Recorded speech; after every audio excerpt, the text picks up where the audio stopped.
नमस्कार, आपके साथ मैं हूं सबीना तामंग देशमुख। 24 के लोकसभा चुनाव को लेकर सबसे बड़ा सवाल, जी हां, सबसे बड़ा सवाल यही है कि आखिर ऐसी क्या वजह है कि मोदी के नेतृत्व वाले एनडीए के मुकाबले राहुल गांधी का इंडिया गठबंधन लगातार पिछड़ता नजर आ रहा है।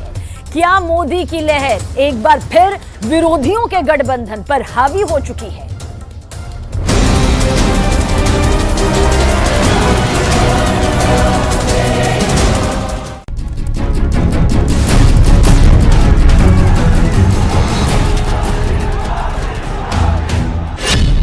दंगल आरंभ, एनडीए वर्सेस इंडिया। लोकसभा चुनाव 2024 का दंगल शुरू हो चुका है। कल 16 मार्च को चुनाव आयोग की तरफ से तारीखों और चुनावी चरणों का ऐलान हो जाएगा। लेकिन इन सब के बीच सबसे बड़ा सवाल यही है कि विपक्षी गठबंधन इंडिया बीजेपी के नेतृत्व वाले एनडीए से पिछड़ता क्यों जा रहा है। दौड़ा रहा एनडीए, पिछड़ रहा इंडिया। एनडीए का चेहरा बने पीएम मोदी राज्यों के तूफानी दौरों और रैलियों में एक के बाद एक जीत की गारंटियां देते जा रहे हैं। वहीं दूसरी तरफ कांग्रेसी चेहरे वाले इंडिया गठबंधन में अभी भी सीट शेयरिंग और चुनावी प्रचार को लेकर कोई तालमेल नहीं दिख रहा है। अब आप ये जान लीजिए कि पीएम मोदी और विपक्षी दलों का चेहरा बने राहुल गांधी के बीच 24 की चुनावी तैयारियों को लेकर क्या फर्क है, जिसका फायदा एनडीए को मिल रहा है। एनडीए की तरफ से 5 मार्च 2024 से लगातार प्रधानमंत्री नरेंद्र मोदी रैलियां और रोड शो कर रहे हैं, जबकि दूसरी तरफ इंडिया गठबंधन की तरफ से राहुल गांधी अपनी भारत जोड़ो न्याय यात्रा को ही चुनावी हथियार बनाए हुए हैं। बाकी दल इस यात्रा में सही से हिस्सा नहीं ले पाए हैं। वहीं पीएम मोदी ने तेलंगाना से लेकर बिहार, यूपी, महाराष्ट्र में अपने सहयोगियों को बेहतर तरीके से जोड़ा है। 25 मार्च के बाद से पीएम मोदी 150 से ज्यादा तूफानी रैलियां और रोड शो करने जा रहे हैं। पीएम मोदी ने जनता के जहन में 400 प्लस सीटें जीतने का नारा देकर जनता को अच्छे से कनेक्ट कर दिया है। वहीं अगर इंडिया गठबंधन की बात करें तो राहुल की भारत जोड़ो न्याय यात्रा 14 जनवरी से शुरू हुई है, जो 17 मार्च को महाराष्ट्र में खत्म होगी। लेकिन 15 राज्यों, 110 जिलों और 6700 किलोमीटर का फासला तय होने तक इंडिया गठबंधन के सहयोगी खुद कांग्रेस की न्याय यात्रा के मकसद और मिशन को ना तो समझ पाए हैं और ना ही जनता को समझा पाए हैं। कौन पीएम का चेहरा है, जीत पर क्या दावे हैं, जनता को नहीं समझा पाए हैं। इंडिया गठबंधन बिखर रहा है। 24 में मोदी लहर, कहां है राहुल? केरला के लोग भी कह रहे हैं अब की बार 400 पार, नानोरिल अधिगम। 38 से ज्यादा सियासी दलों से बना एनडीए का कुनबा लगातार बढ़ता जा रहा है। वहीं दूसरी तरफ विपक्षी दलों का इंडिया गठबंधन लगातार सिकुड़ता जा रहा है। सीट शेयरिंग को लेकर इंडिया गठबंधन में गंभीर मतभेद हैं। राहुल गांधी के नेतृत्व पर लट्टू होने वाले लालू यादव भी अब राहुल की कांग्रेस को आंख दिखाने लगे हैं। लालू की पार्टी आरजेडी बिहार में कांग्रेस को ज्यादा सीटें देने को तैयार नहीं है।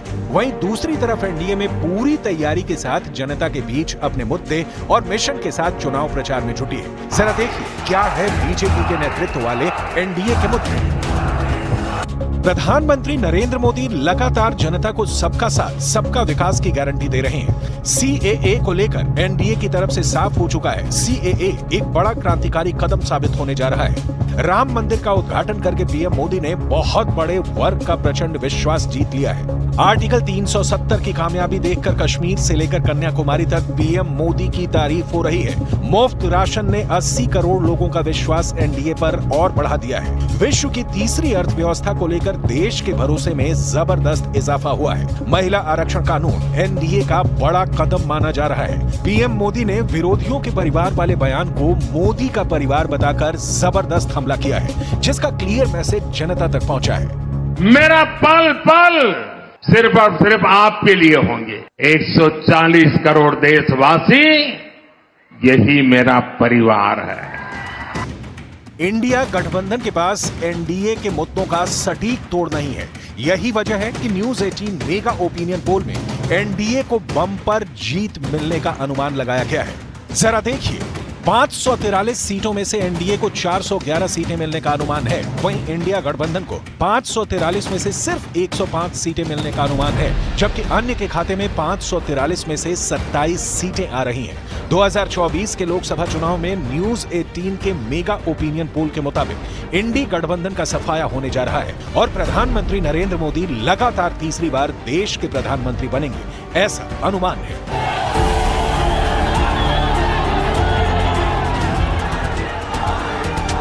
अब देखना होगा कल 16 मार्च को चुनावी तारीखों के ऐलान के बाद 24 के चुनावी भीषण संग्राम में क्या क्या होता है। पूरे देश की नजर इस वक्त यूपी पर है और यहां पर विजय के लिए जिस तरह से ये पूरी तस्वीर नजर आ रही है, उसके लिए 80 सीट का ये पूरा मास्टर प्लान तैयार हो चुका है। किस तरह से ये पूरी तस्वीर यहां पर नजर आ रही है। यूपी के हर इलाके, हर मोहल्ले में बीजेपी के कार्यकर्ता गली गली प्रचार में जुट गए हैं। समाजवादी पार्टी ने भी अपना चुनाव प्रचार बेहद तेजी के साथ शुरू कर दिया है।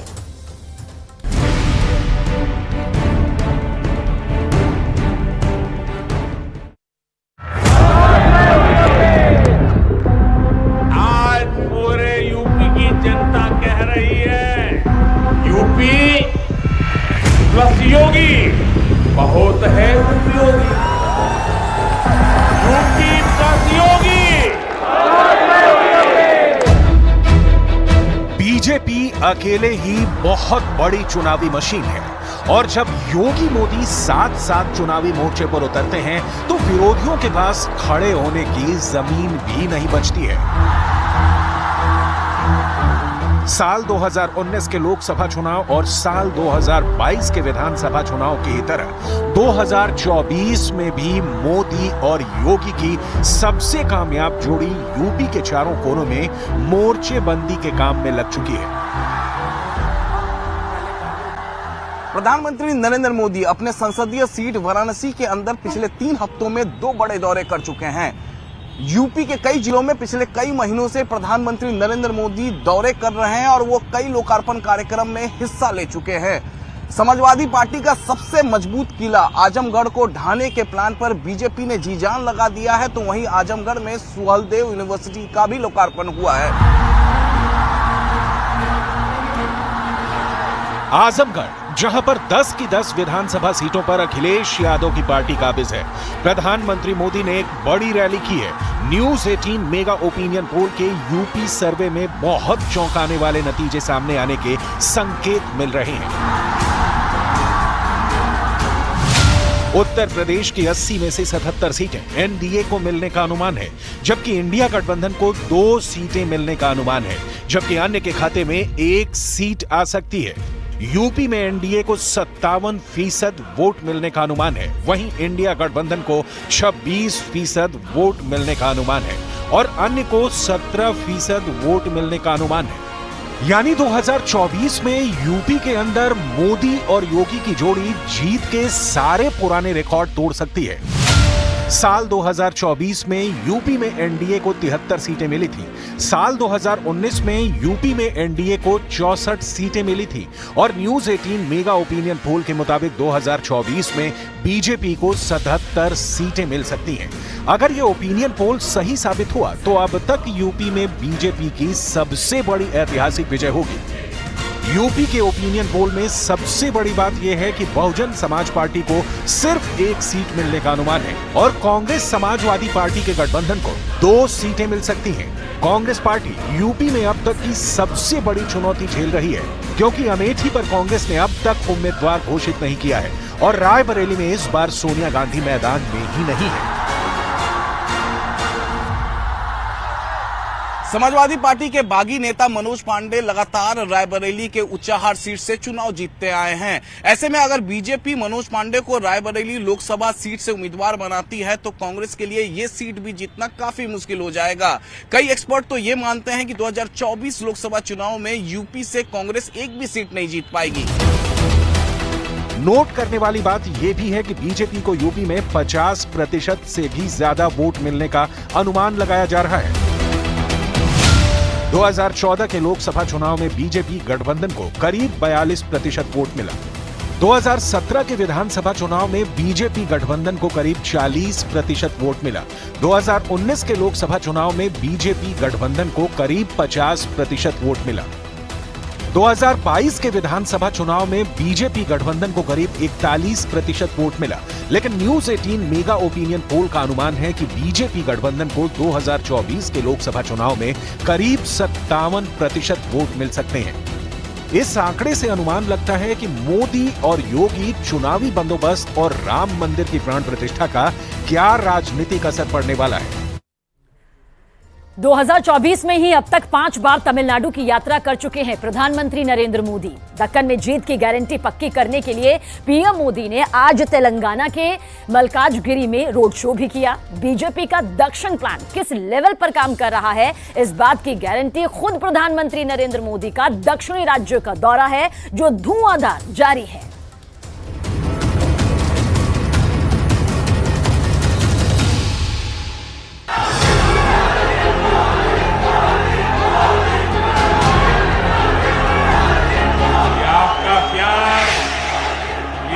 आशीर्वाद सिर्फ मेरी ही नहीं, पूरे देश की ऊर्जा को नई ताकत दे रहे हैं।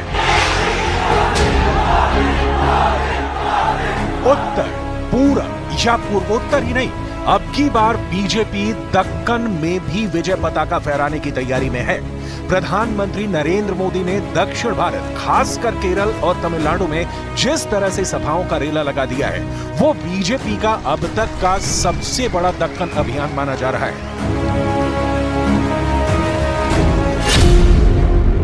प्रधानमंत्री नरेंद्र मोदी के दक्षिण प्लान की डिटेल आपको आगे दिखाएंगे।